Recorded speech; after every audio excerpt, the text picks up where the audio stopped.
Okay, welcome once again. Good morning. Okay, today I want to share with us again what I learned from the story of one of the most profound characters in the Bible, in the New Testament, by name Peter. Peter is a very interesting character in the Bible. There are a lot of things to learn from him. And today I want to bring out what I learned from him during the time of the arrest of Christ. During the time that Christ was arrested, Peter, he loves Christ so much. We know that. He was so passionate about Christ. He loves Christ so much, so much, that at a point, people were turning away from Christ. Christ, that they must say, wouldn't you turn away?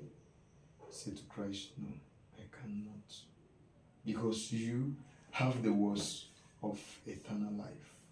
So that was how much he was so attached with Christ. And all of a sudden, some group of men with clubs, with weapons and whips suddenly swooped on Christ, and they were willing to whisk him away. That was difficult. That was so difficult for Peter to take, and Peter could spontaneously, not thinking about anything, pick up the sword and cut off the ear of someone. He wanted to really go into physical combat. He wanted to fight. He forgot everything that Christ had taught him and was willing to fight. And Christ looked at him and said, Peter, do I really need physical fight? Do I really need anybody to fight for me? If I do need anybody to fight for me, wouldn't I have called on the Father to send me angels, legions that will fight and set me free? And Peter could calm down a little. I could see that. But then the anger was still boiling. Then Christ bent down,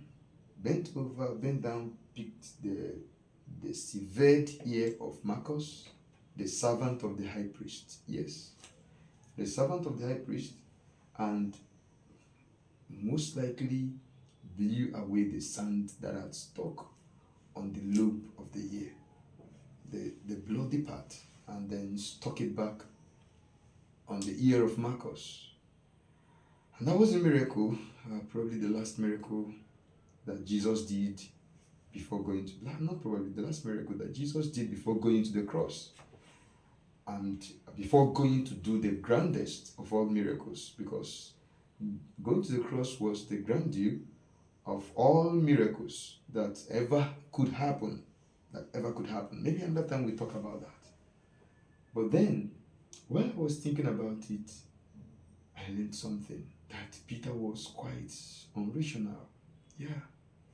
He's spontaneous, right? He was quite unrational. He didn't think, what would have been the consequence of my action? Marcus was the servant to the chief priest that was ruling that year. And that was the one he took off his ear. And wow, because he was defending Christ. But did Christ really need defense? He didn't need it. And I came to understand that we should not, whether advertently or inadvertently, purposefully or not purposefully, take on another person's malice, right? Take on another person's enmity. That was Christ's enmity, that was Christ's malice to hold on, right?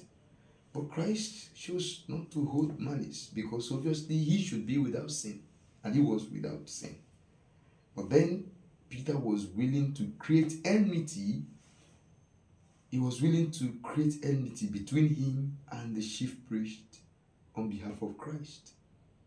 Not for righteousness' sake, but for unguided or misguided zeal.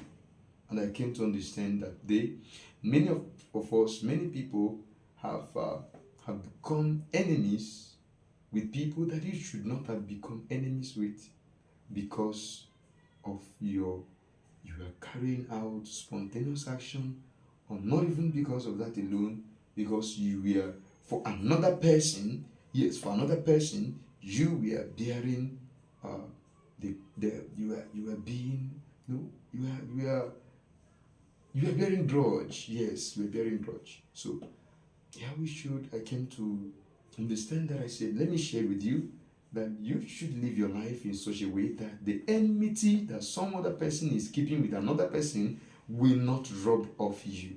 Yes, that it will not rub off you, because you may be the one to pay the greater price. So that is what I said. Let me inform you today, and I believe you've learned something. God bless you. Yeah, don't mention. God bless you. Have a nice day. Yeah.